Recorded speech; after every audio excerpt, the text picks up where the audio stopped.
पर दोस्तों आज के वीडियो में देखेंगे लौकी की खेती है। देखिए इतना ये छोटे छोटे हैं, इसमें काफ़ी सारे हो रखे हैं। देखिए अभी इधर और भी दिखाता हूँ मैं आपको, इतने सारे हो रखे हैं। एक्चुअली ये सर्दी की वजह से छोटे छोटे हैं, अभी इनको बढ़ने में टाइम लगेगा। देखिए सब छोटे छोटे ये इधर काफ़ी सारे हो रखा है।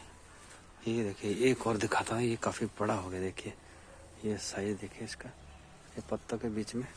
एक्चुअली सर्दी की वजह से ना ये थोड़ा बढ़ाने में टाइम लग रहा है। अभी एक ये देखिए कितना बड़ा हो गया है।